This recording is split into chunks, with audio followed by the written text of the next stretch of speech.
The $1,400 Social Security boost. What's really at stake? Let me be upfront with you. Something urgent is unfolding, and if you depend on Social Security, SSI, or SSDI, this message matters.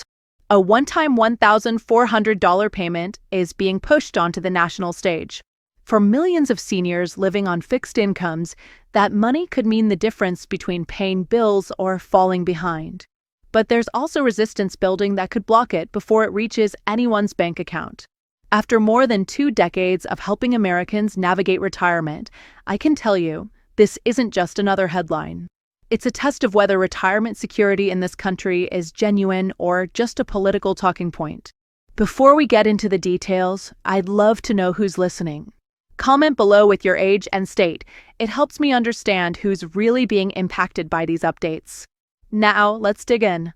What the $1,400 payment really is. First, let's clear away the rumors. This proposal didn't come out of thin air. The Senior Citizens League, one of the biggest advocacy groups for retirees, put this idea forward. Their reasoning is simple. Inflation is eating seniors alive. Rent, groceries, prescriptions, utilities, costs are outpacing the modest cost of living adjustments, COLA. The $1,400 is not meant to replace COLA. That adjustment for 2025 is still expected to land around 2.6%. Instead, this is meant as a one-time catch-up payment, an emergency boost on top of your regular benefits. Think of it as a relief valve, not a permanent fix. Why is it needed? Because the formula Washington uses to calculate COLA is based on the CPIW, a measure tied to urban workers' spending, not retirees. Seniors, on the other hand, spend far more on healthcare, rent, and medications, categories that rise faster than wages. Many advocates want the CPI, a measure that reflects elder spending, to be the standard instead. When you know that over 7 million seniors are surviving on less than $1,000 a month, you can see why this proposal matters. But here's where things get complicated: politics. The political roadblock: supporters call the $1,400 essential relief. Critics call it reckless.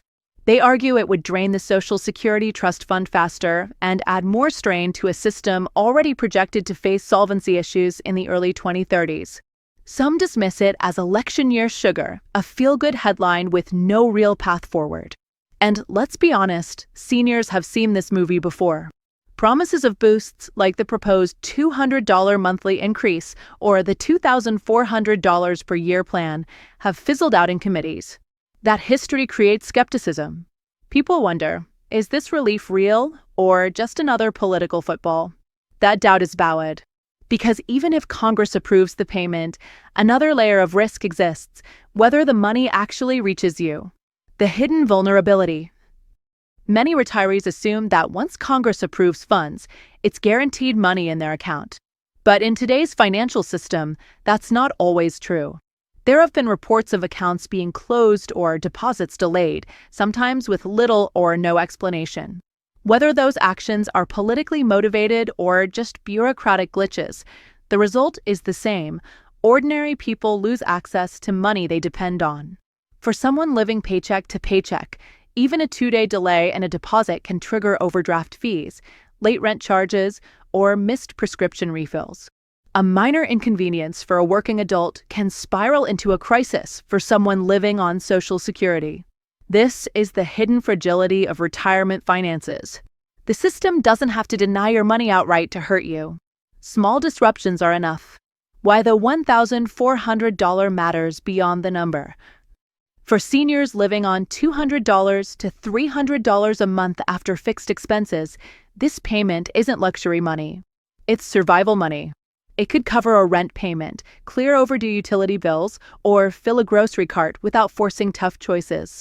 Critics like to frame this as unnecessary spending, but they rarely account for what seniors actually face. For many, healthcare alone eats up $1,000 a month. COLA increases of $20 or $30 barely make a dent when premiums rise by more than that. That's why so many seniors favor switching to the CPI formula. They want Washington to measure inflation by what older Americans actually spend, not by what young workers spend on gas or streaming services. The larger collision, here's the bigger picture. On one side, you have millions of retirees who desperately need relief. On the other, you have a political system reluctant to act and a financial system that sometimes controls access to funds. This collision is more than just about $1,400. It's a stress test of retirement security in America.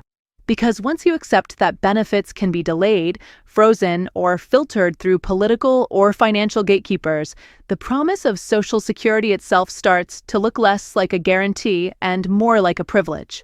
Why stability matters more than anything? Here's the truth. Once a retiree's finances are disrupted, it's almost impossible to recover.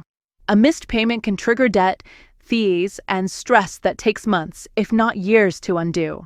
Working families might have room to bounce back. Retirees on fixed incomes don't. That's why stability matters even more than the amount of the check. The fight over this one-time boost is symbolic. It asks whether America guarantees access to benefits that have been earned, or whether retirees are left vulnerable to politics and banking practices. The principle at stake. Let's not forget, Social Security isn't charity. It's not a handout. Every retiree has paid into this system for decades through their paychecks. It's earned. That's why access should be unconditional. If you allow benefits to be politicized or delayed, you set a precedent that threatens the entire system. Today, it's $1,400. Tomorrow, it could be your monthly check. Next year, it could be Medicare reimbursements or veterans benefits. This is about more than seniors. It's about the principle of financial freedom. Is it a right guaranteed to every citizen or a privilege controlled by institutions? The real question at the core of this debate is control. Who controls your retirement security? Is it you, who worked and contributed for decades? Is it Congress, with the power to approve or deny relief? Or is it banks and regulators, who can quietly delay or freeze accounts? The answer matters more than ever, because if control slips too far away from retirees, then the foundation of retirement security begins to crack. Where this leaves us, the $1,400 boost, if passed, would absolutely help millions. But more importantly, it will show whether this country is serious about honoring its commitments. Because the real issue isn't dollars and cents. It's trust. Trust that when you've done your part, the system will do its part. If that trust is broken, the consequences reach far beyond one check. That's why staying informed and engaged is critical. Don't let anyone convince you that your benefits are optional. They're not. They're earned.